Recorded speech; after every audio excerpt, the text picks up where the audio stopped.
Welcome to the Mighty Dragon. I caught up with a writer friend of mine and past Mighty Dragon interviewee Philip E. Hardy. It's a great time to catch up with Philip. He's just adapted Hemingway's Sun Also Rises into a screenplay. We talk about this and his upcoming movie, Purgatory Station, starring Bob Gunton as Horatio Grimes. While I had Philip, I grilled him on the best practices for screenwriters and the question we all want to know: how to get your script read as an unrepped writer. Hello, Philip. How are you today? I'm doing very well, actually. Great. It's an early start for you in Houston, I should say. You're not Houston, are you? You're I'm Texas. I'm in Austin, maybe Austin. The downtown area is about 35 miles from here. I'm in a, like Right. I'm in a what they call a bedroom community. Right. Okay. I've got a few questions for you. Seeing you've been very busy on Facebook with all of your updates, which are very exciting. First of all, being you've recently adapted Sun Also Rises into a screenplay. Is this the first adaptation you've done?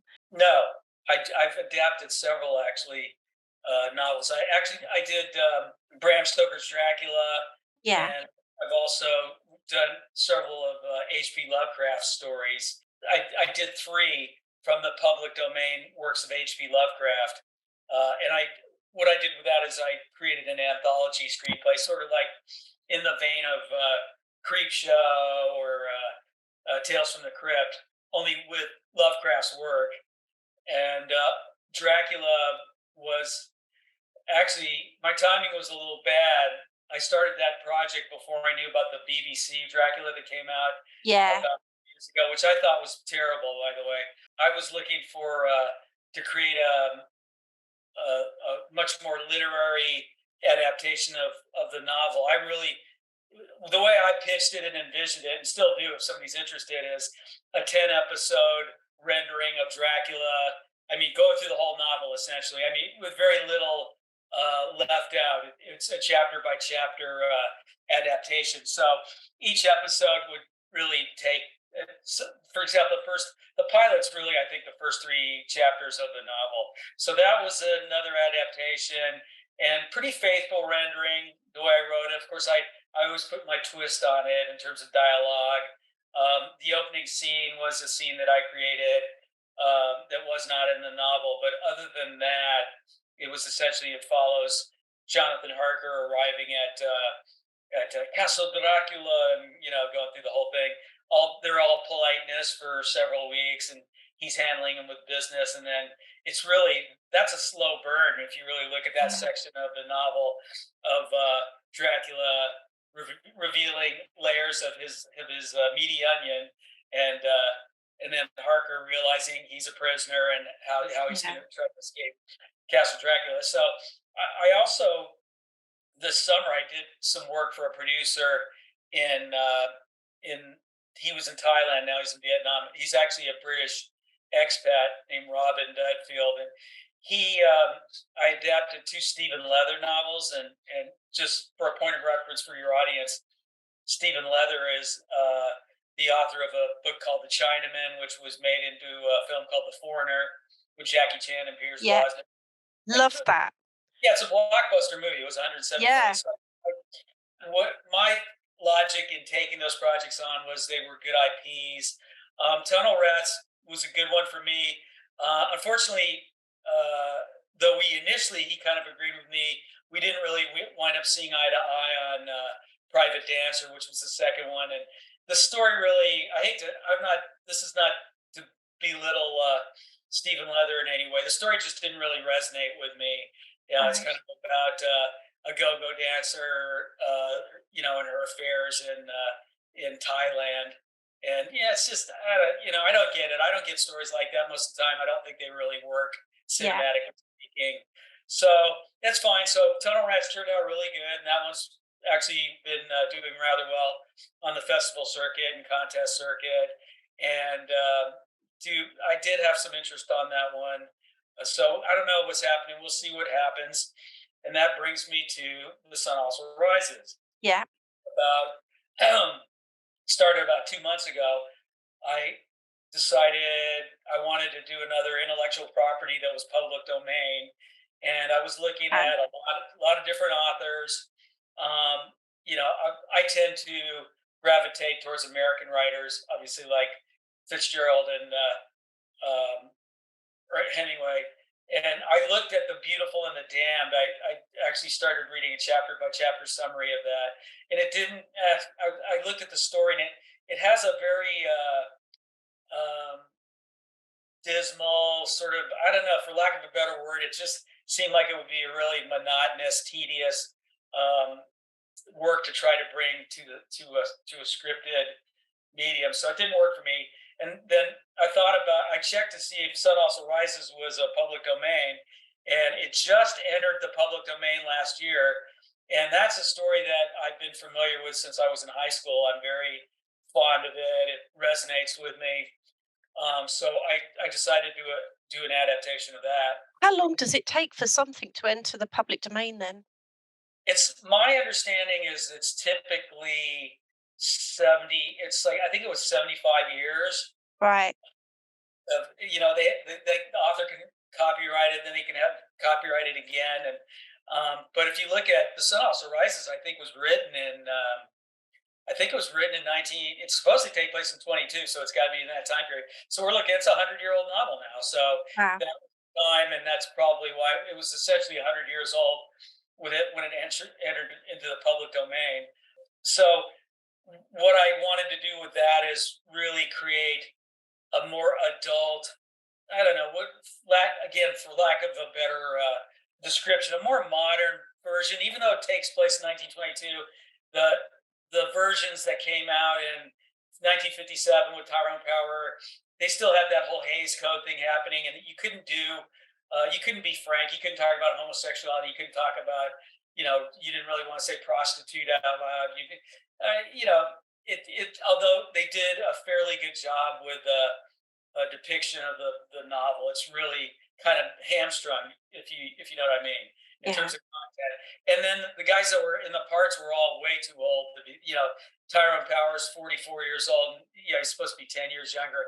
Plus, all those actors, as good as they were, Errol Flynn, they were all beat to hell by the time they did that movie. Because those guys, you want to talk about guys that were lost generation? Those guys were, pounding the alcohol and all the other stuff that they Uh, did.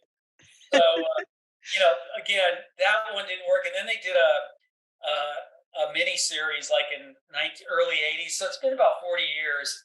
And my recollection of that was not very good either. So we're looking at a 40-year, we're looking at basically two generations of time. And I thought, wow, this is a perfect time to grab a hold of this IP and try to get it out as quickly as possible. And, I really just hit it very hard in terms of what did I want, what did I want to use from the novel. And, I now, for something that's a famous novel like that, I have a process that simplifies, doing the adaptation. right. Interesting. And what are the challenges when you're doing an adaptation? Any novel, it's what's going to work on the screen versus the pages of a novel where you have the benefit of, rambling narratives. I mean, if you look at To Kill a Mockingbird, Yeah. case in point, Academy Award winner, made 1963, screenplay written by Horton Foote, adapted from the novel by Harper Lee. I mean, she goes into this whole long narrative in the front of the novel. It's like the first chapter or whatever, and the book doesn't even. I mean, the movie doesn't even remotely resemble that. Those are the type of things you have to get rid of. For The Sun Also Rises, Ernest Hemingway spends two chapters talking about one of the main characters, Robert Cohen, and I just think it was completely non-value added to a screenplay. So really, how I handled that was, I had this envision Jake Barnes is sitting in a out in a Paris cafe, and he starts doing a first person narration as he's paying the bill. He's walking down the street. He's looking at fedora hats while he's talking. He's talking about Robert Cohen, and I deliver the first two chapters in one short scene. I give you the information. Yeah. That Robert Cohen's kind of a difficult personality, that he's having romance troubles, and that he was the Princeton boxing champion. So these are the things, and then he wants Jake to go to South America with him. So delivering all that in a couple scenes as opposed to a couple chapters. and then going through the novel and saying, well, do I really need to show Jake Barnes and Bill Gordon on a fishing trip? Is that something that's going to be really that exciting for the viewer? And that's like 3 chapters of the novel. There are two, three Wow. chapters where he's in, I think it's called Burgett, Spain, and they're doing their fishing ship. So my goal was really depicting the cafe society of Paris, sort of the endless party atmosphere. And then from there, they go to Pamplona. They're doing the bullfight fiesta, and that's a big party. So it lends itself to the whole lost generation, dissolute lifestyle of the hedonist, lost generation people. Brett Ashley, who's the centerpiece, because there's basically, if you look at the novel, there's really 5 guys that are kind of vying for attention in that novel, if you include the Count, who I didn't really. He has a very small part in the novel. So, but really, that's it's beyond a love triangle. It's a love quartet. It's a love quintet actually. So that's the centerpiece of it. It's all the tensions around that. It's the fact that Brett Ashley herself can't sustain what do you call it, a committed long-term relationship. Yeah. She's in love with being in love or infatuated. So that's the key in the equation is laser focus on what's going to make the best material. And so after I decided what chapters I wanted to get rid of, then I went through and really just started kind of spewing. I started actually spewing material from the book onto final draft. So I'm looking at what do I want to do? Yeah, I definitely want to do this. I definitely want to do this. And I knew that I was going to wind up having too many pages at the end of the line. I was hoping that it wasn't going to be anything significant, but when I was done with the first draft, I had 150 pages. So, you know, I mean, if I was Tarantino, I go, yeah, I could go do that. A 2.5 hour movie, and they were all really good scenes. I mean, it was all well Yeah. as far as I'm concerned. They turned out really good, but in my world, which is nobody wants to see anything beyond the magic 120 pages. I trimmed 30 pages. It's just over. It's about a half of the 120. So it's just under 120, and to me, but it's all material. The thing flows really nicely, and it's all material that is really essential to me in the story I wanted to convey. So once I trimmed that excess fat, and that's what I call non-value added. Is it really essential to your screenplay? And non-value added is really a manufacturing term that I picked up in my other careers, working in building airplanes and things. And it came from Ford Motor Company, that any activity that didn't produce revenue for the company was non-value added. So Right. it's the same thing. The pages in Yeah. your screenplay are real estate. So if you're Yes. not producing revenue for your real estate, if you're not getting a return on your investment, it's non-value added. And this is an issue that a lot of screenwriters have in writing screenplays. So got rid of that material, and I augmented a lot of the dialogue with what I wanted to infuse into the characters. In my opinion, my protagonist, Jake Barnes, is a much ballsier version than the one that's in the novel. He's got Yeah. a lot more edge. He's less of an observer because Jake's the narrator of that. Again, Hemingway approaches that from the first person narrative, which I also do. Jake does a first person narrative in my screenplay, but he's also more of a, particularly with Brett Ashley, he's the one who really calls her out on her bullshit, of what she does, and she allows him to do that because she loves Jake, and Jake has been rendered impotent because he had an injury during the war, and that's really the only thing that keeps Brett from being with him on any permanent basis is he can't sexually be what she wants him to be. So again, but on a personal level and on a connection level, they connect all the way Yeah. through that story. And that's a common thread, and that's been accentuated a lot for me. So that's really my interpretation of how it went and how I approached it. So we'll all see how that shakes out. And I was going to ask you about how much license you have to change the narrative in adaptations, but I'm going to tweak that a bit because do you write for yourself or also with the fans in mind who love that book and story? okay, there's no one size fits all for me. Look, with the Stephen Leather novels for Tunnel Rats, I think I wrote an ass kicking screenplay on that. If I Yeah. was to give you a percentage basis, and I'm just going to leave it at that one. And that screenplay is getting a very good reception. I just got another thing from Page Turner. That was a fine. I'm waiting to hear back if it was one of the final 15, but it was a finalist. Scriptapalooza, Story Pros, a lot of good contests.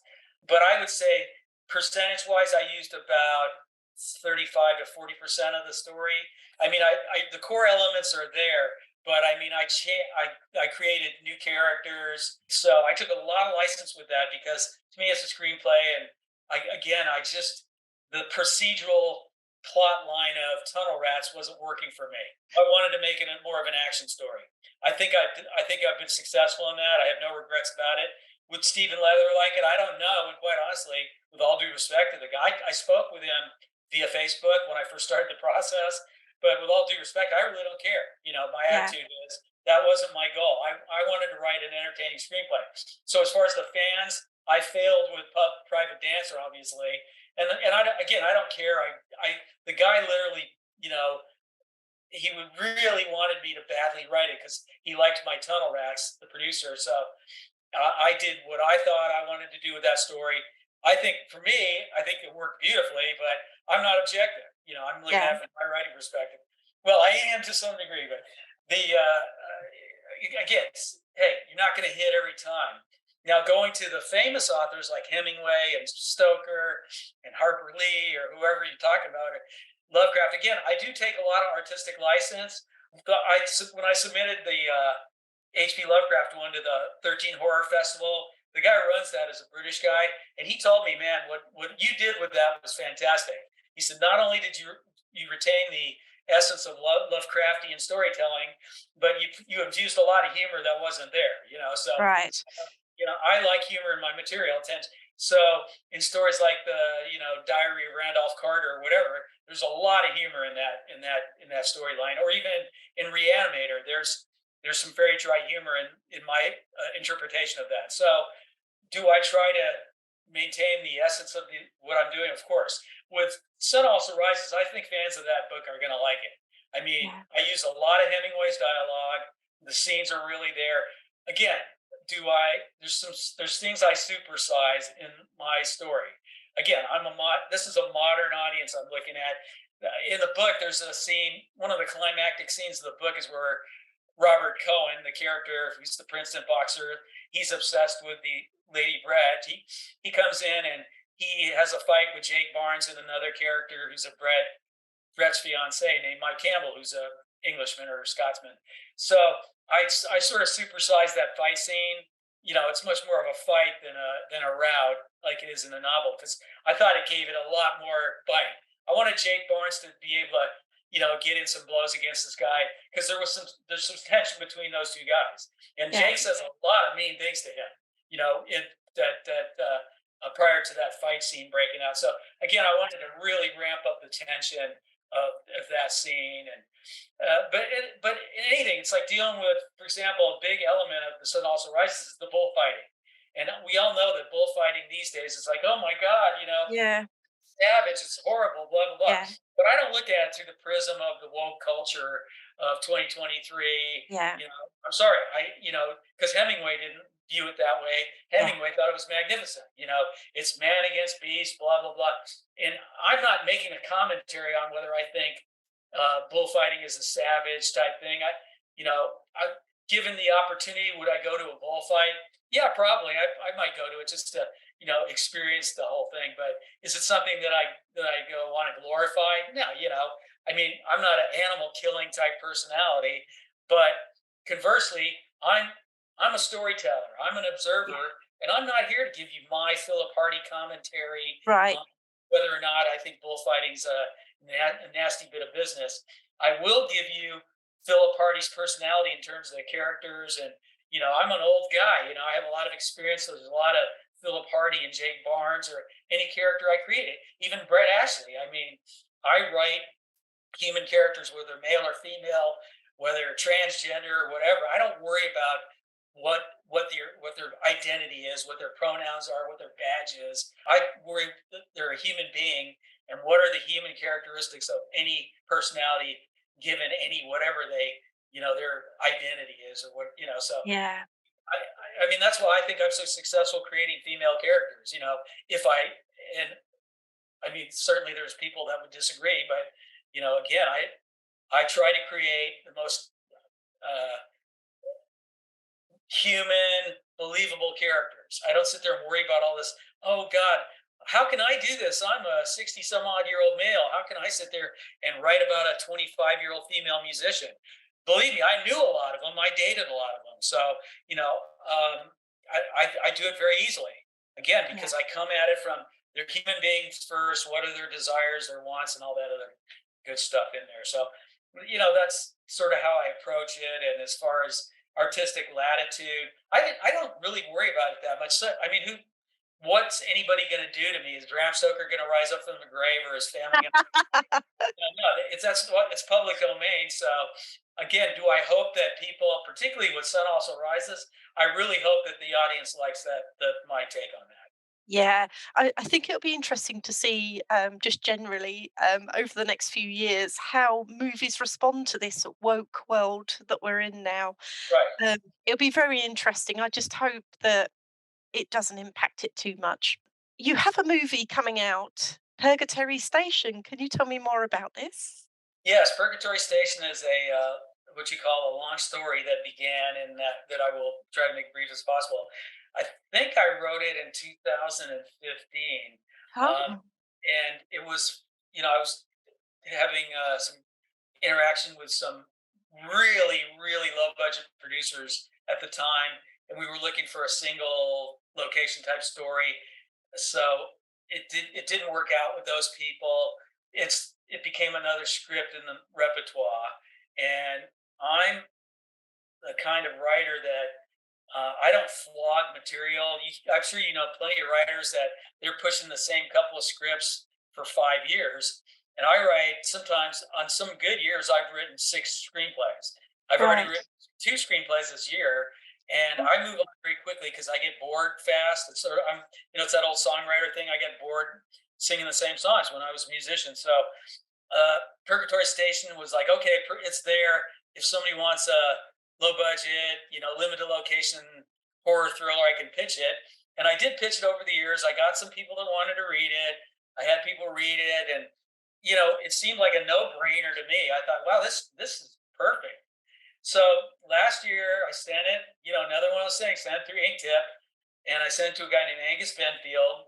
And Angus is I'm sorry, an Australian actor who lives in Hollywood, and he makes a lot of movies. He's probably made 4 or 5 pictures this year, and he does TV. He's done like Criminal Minds. He was also in the Inventing Anna Netflix series.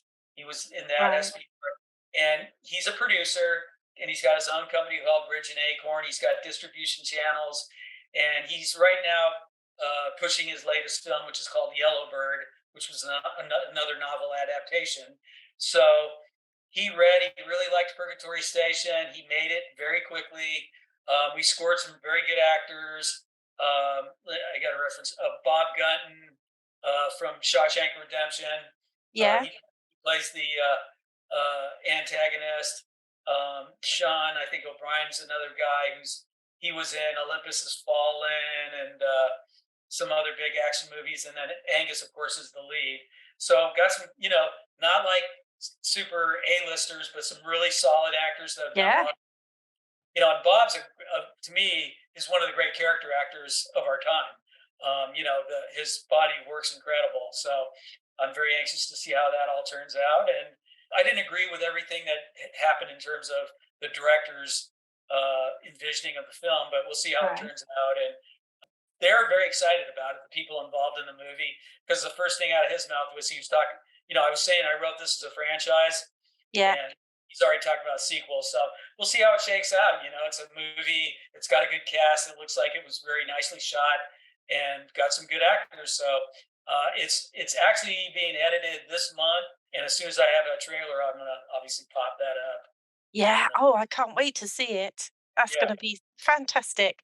I've known you for years now, but from all of the years that you have been writing, what have you learnt the most about your profession? Here's look.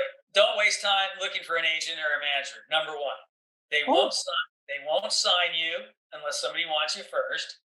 And so that's my advice to writers is don't waste their time doing that because everybody's out there going, oh, I need to get an agent, blah blah.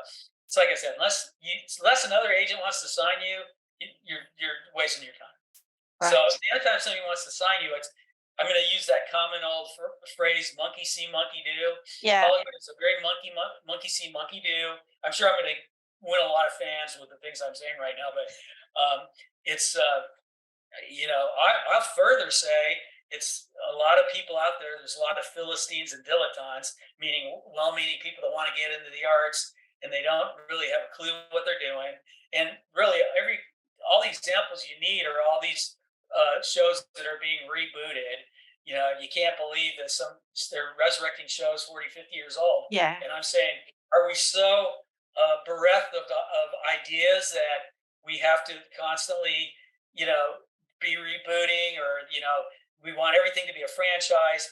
So it's all obviously it is about revenue and revenue is important. And look, when I write screenplay, I'm writing it to be entertaining and I want something that streams well, but I also look at content. You yeah, ask me why I write. I want to write a good screenplay. I write screenplays that I think have substance to them in terms of storyline. I've written about people like J.D. Salinger and Bukowski. That's another. Angus is going to start shooting my Bukowski script in October. I think that's the best film with any depiction. The two movies that came out that have depicted Bukowski as his alter ego to me did not work, and I'm looking forward to seeing this we get a crack at making this movie because I think I did a good job of portraying Bukowski. So, not to digress too much, what I'm saying is not only am I looking to give people substance, I want to entertain them at the same time, but I also want to entertain with original content. So, getting back to your question, don't worry about going for agents and managers. Write as many screenplays as you can and be your own agent. And right. that's a bitch. A lot of Yeah, people, well, how do I do that, Bill? And yeah, it's like you have to get out there and look for opportunities to pitch. And unfortunately, there's not a lot of channels to do that for people. The same channels that I know. I mean, let's talk about paid pitch channels like Stage 32 or Roadmap Writers. And I'm not going to sit there and say that's not an option. There's a lot of people that have gotten stuff out, that way. You see, Roadmap has signed it, 300 some odd writers. So, yeah, it's a viable process. But again, if you look at it as sort of like you're spending money, it's the odds are fairly well against you when you go into a situation like that. Again, I'm sure the people that run these outfits will be really happy with me. But if come on, look at the mathematics of it, right? If let's say Joe Blow executive doing one of those pitch sessions, he might do 15, 20 verbal pitches where people do the live pitches for 8 minutes, maybe more, right? And then on top of that, he gets 30, 40 written pitches. So he may get 50 or 60 pitches. And how many of those do you think he goes, okay, I want to read a screenplay? Well, maybe a couple percentage point. He might pick 2 or 3 of those screenplays. And out of those scripts, how many of those people get signed? So again, it's a long odds proposition. Just like, you know what? I know what I'll do. I'll go out and I'll win the Nick Hall Fellowship. All I got to do is beat 10,000 other writers. And I'm up there and I'm gonna win that contest. And I'm saying, great, more power to you if you place. Or look, if you place as a semifinalist in Page or Nickel, you'll probably get some script reads. So it's not impossible to do, as Rocco says in Godfather, difficult but not impossible. Go ahead. That's a pathway. But to me, the best pathway to success is pitching your work to people. And you can start by becoming a member of IMDb Pro. Victoria, you have a script about like a period piece that takes place in Victorian England or whatever, if my memory serves me.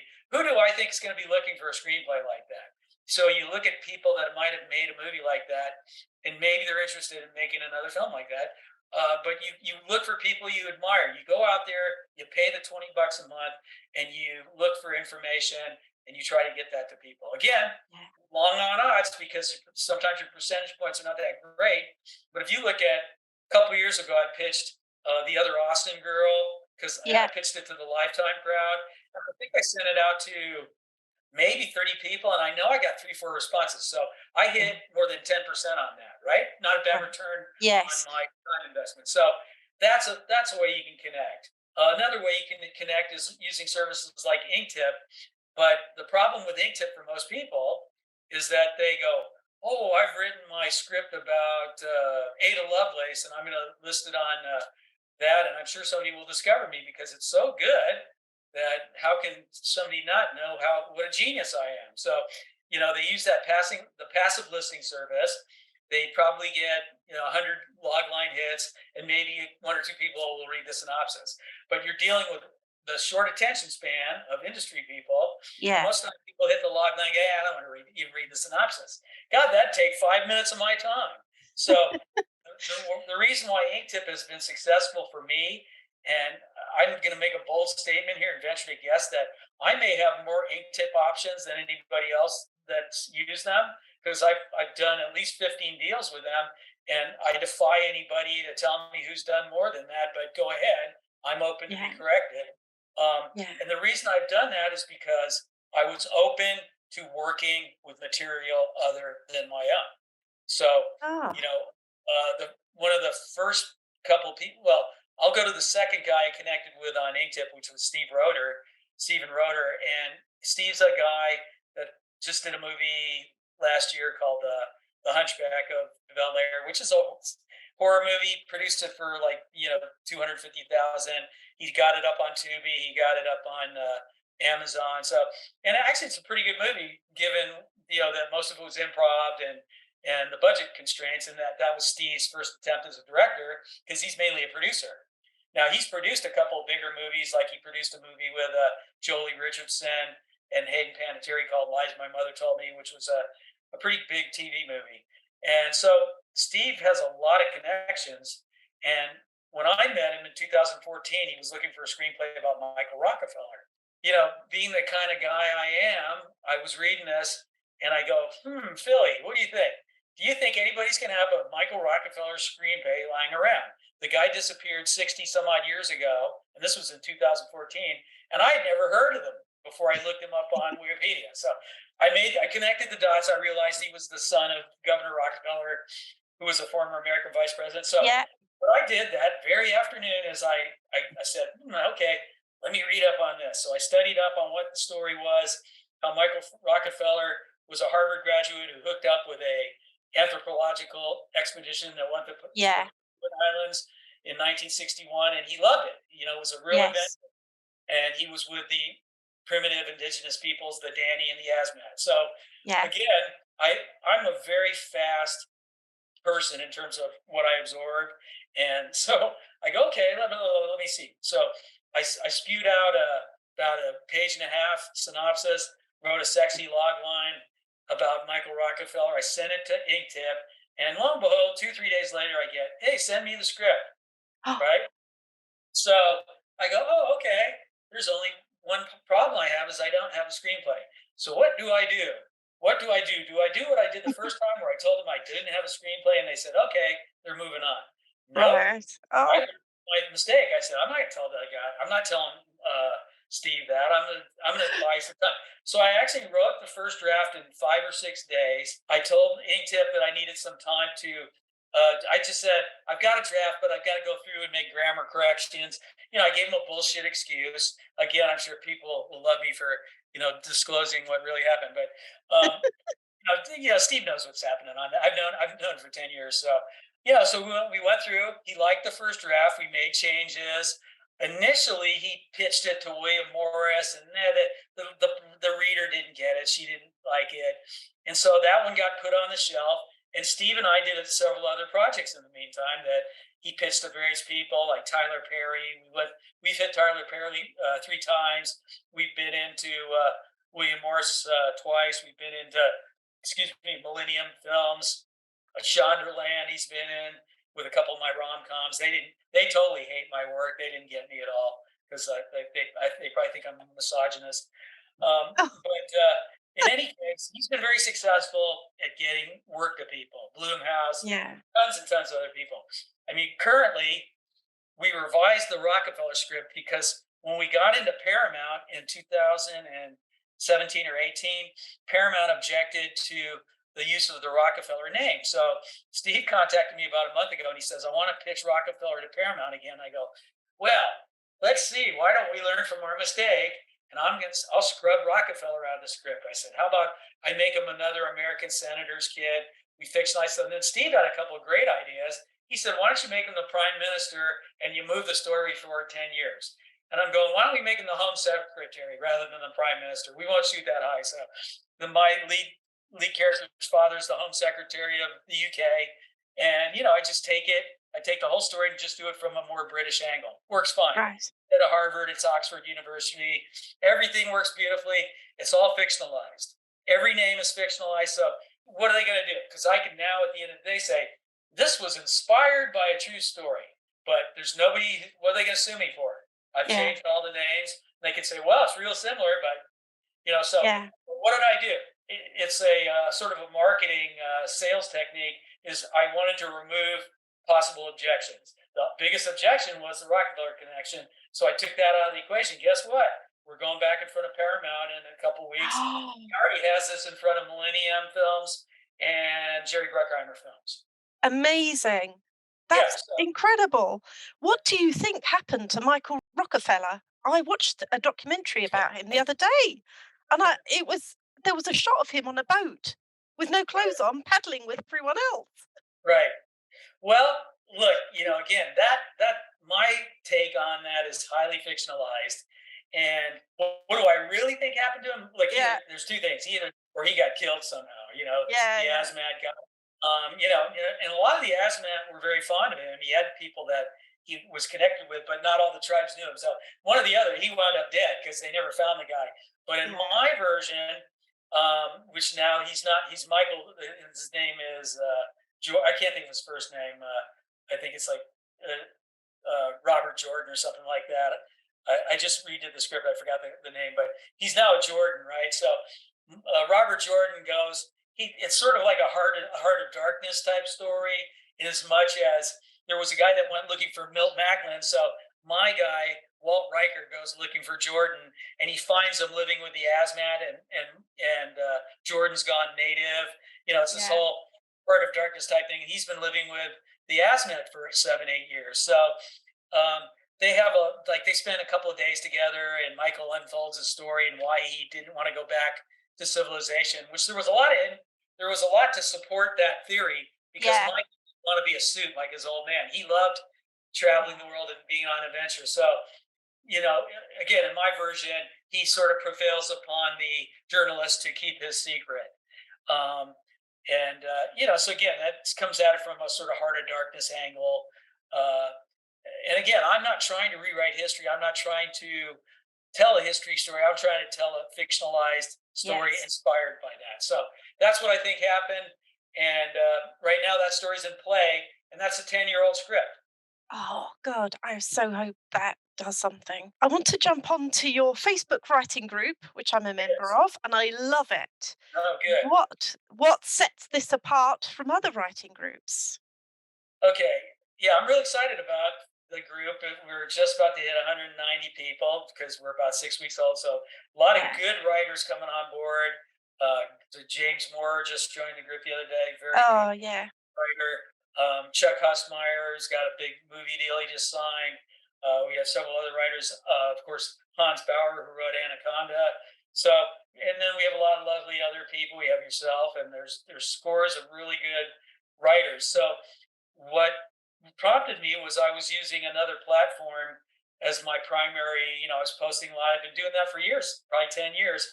But for starters, the sites are getting much more content. Again, they feel they need to control content now, and I'm Yeah. going. It's a goddamn screenwriting site for f. Yeah. Yeah. Yeah. What are you worried about? So these guys are moderating content. That I would start like for example, they're selling script writing services, they're selling pitching services, and so if I talked about somebody like Screencraft about, hey, Screencraft's doing this or so and so's doing this, my threads would disappear. They would move my threads. So I said, I'm tired of this crap. This is ridiculous. I'm going to start a group, and really, I started that group for the purpose of having a unfettered voice, not only for myself but for other writers. I'm not censoring content. The only thing I'm doing is I've pulled two threads so far since I started this, and the reason I pulled the threads was that one guy was posting the same thing every day. He was Mhm. advertising a seminar, and to me, that you're abusing your membership because Yeah. we don't want to see the same thread every day. Okay, yeah, Yeah. we got it twice in 1 week. We got the fact that you're doing, and beautiful. Let everybody know yourself. Let everybody know you're. Well, Travis Sapala just signed a deal for a screenplay he did, and he's getting a movie made with AMC Plus. Shout it out to the world. I want you to have that voice on Screenwriters Talking Shop. That's what it's there for. Tell me your story. Tell me the good, the bad, and the ugly. Talk about your process. Talk about what inspires you. Now I'm starting just to do these open-ended questions for people to get discussions going. I kind of was pumping content in there to get this thing going, and now I really want to create a site where people just throwing out questions and get some good discussions going, some promotions. Perhaps we'll get into some video things moving forward as we Yeah. get more. But really, it's just I want to create a group where people have the freedom to speak their mind. Whatever it is. I'm not there to judge your content or say this doesn't fit what my agenda is, because my only agenda is promoting myself and other people. And Yeah. helping writers. I'm a big believer in helping writers. Yeah, I think I've said before, haven't I, that it's a place where there's no egos really, and Right. there's a very much a respectful atmosphere in that group, and it's not a case of where people are put down or laughed at, or just some of the new writers. Myself, I still consider myself a new writer. I have a naivety about them, and you're not kind of made to feel an idiot in your group if you want to discuss an idea, and you shouldn't be made to feel like that. No, So I no. think it's great. Honestly, really love it. One more thing on that. You said something so insightful about you shouldn't be made to feel bad. Or I remember Yeah, going initially my first year, and there were people online that were, "Oh, you're an idiot." I had some guy tell me I was the worst writer he'd ever seen, and then about 3 months later, I had three screenplays placed as quarterfinalist at the Screencraft competition, and Screencraft also interviewed me, and I was a new screenwriter at the time. I'd only been doing it for about a year and a half, so look, there's good people out there, and there's a lot of a-holes out there. But the yeah, last thing I want, and I'm a mean old man, so people do have a healthy respect for me as far as like, I don't take shit from people. And look, I'm not gonna. That's one thing I won't tolerate. Somebody comes on and they start talking shit. I'll just bounce their ass out because we don't yeah, need that. That has nothing to do with censorship. That if you look at my rules, I basically say there are no rules. Just don't be an a-hole. yeah, That was what I think people. One of the things that attracted people initially is I was like Outback Steakhouse, no rules made. But again, be respectful of writers. Don't be make it your goal to make people feel small. Make it your goal to help. If you're such a big shot talent, make it your goal to help people. right, So right. that's my Yeah. statement there. I was going to jump onto writing competitions. Some of them Yes. can be quite expensive to enter. Are they worth the money? Oh boy. Look, there's prevailing wisdom and there's my wisdom. First, prevailing wisdom. There's only 15 or 20 good contests like Page, Austin Film Festival, Nickel Fellowship, Scriptapalooza. I can't think of the other one. There's a British one. Story Pros. There's some well-known competitions that are out there. Everybody knows them. Screencraft. Screencraft's definitely one of the Yeah, top 10 now. And look, Screencraft. I think I've placed at Screencraft 7 times, 7 or 8 times. yeah, So very good to me over the years. Um, the and then there's also a lot of film festivals. There's film festivals like Austin Revolution Film Festival, AFF, Film Quest. There's great film festivals. Street Fest, I think, right? yeah. Street Fest is. I think she's resurrecting. Denise is going to resurrect that festival again in the near future. She was busy for a year or two making movies, but There's some very good genre festivals out there, and at those festivals, you can meet a lot of people. At very least, you can make contact with other writers and establish writing friendships. I don't know if you know Joanne Hess, but Joanne Hess, I missed her at the Austin Film Festival, but very good writer. She's got a film coming out, or they're making a movie, I think, in Australia this summer, and she's an excellent writer.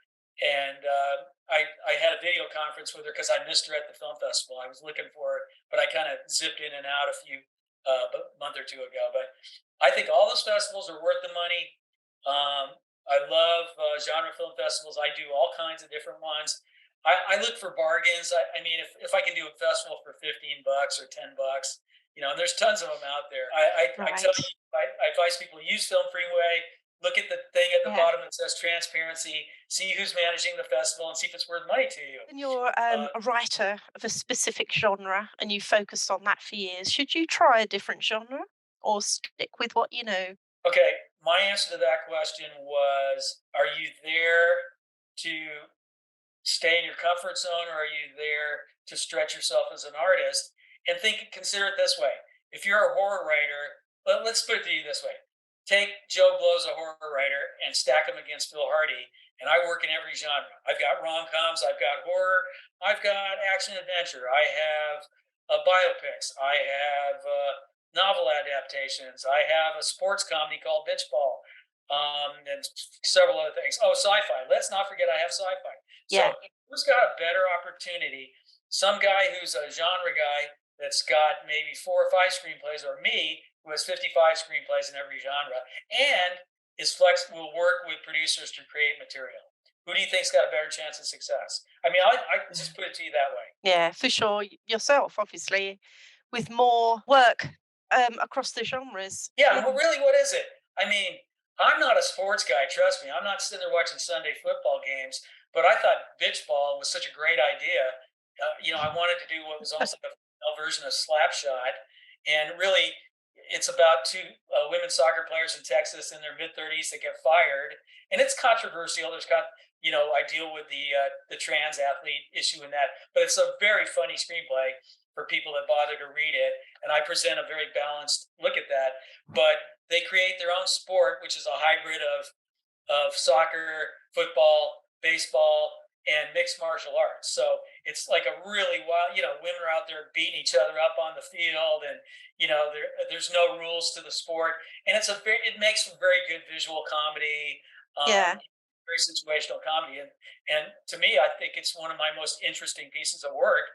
But it was very challenging because I had to go and look at soccer. I had to look at things I really didn't know that much about, so I could create scenes to make it believable and make these characters believable and realistic.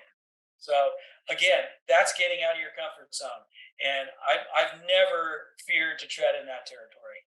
Okay, I think that my last question, I think you've answered. So, actually, I'll ask if you want to expand on it any further about the best advice you could give to writers who are not represented in getting their work read. But I think you've answered this earlier. So, Yeah, the answer is, let me give you this piece of advice I posted yesterday.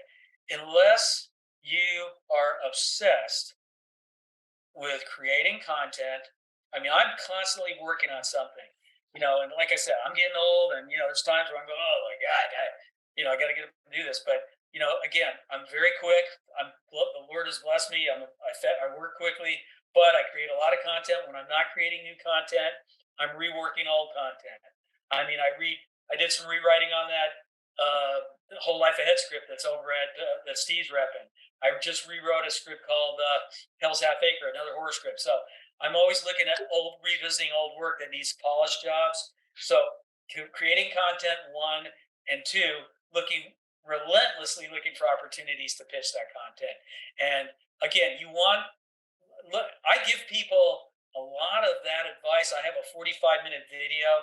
It's not a high-tech production, but if you want good information on how to pitch your work, I have a video on YouTube. It's called 10 web hosting sites that will pitch your material, something to that effect. It's yeah, 45 minutes. I talk about Inktip. I talk about Stage 32, Roadmap Writers, Virtual Pitch Fest, The Blacklist, and a couple other websites. So that's the advice. Don't wait around for an agent, because if you wait, you're going to be waiting a hell of a long time. Yeah. Pitch your, you are the agent, you know, and that's what I mean. Go out there, any opportunity. So if you got to pay some people to look at it, that's what you got to do. Then save your pennies and do it. If you're going to use ink tip, you've got to use it aggressively. You can't just list screenplays. Go after people that are looking for particular things and meet a need. Great. Thank you so much for coming on to the Mighty Dragon. It's My great to pleasure. see you. I will see you in your Facebook group, which I absolutely love. Honestly, you've done such a great job with it. And I just think it's what everyone needs, this new screenwriting group. It's so good. I will see you at the Oscars, I guess, then. Yeah, I'm holding my breath. Don't forget all your mates over here. Lovely Take to care. see you. Thank you for this opportunity. No problem. Take care, and I'll speak to you Bye-bye. soon. Bye.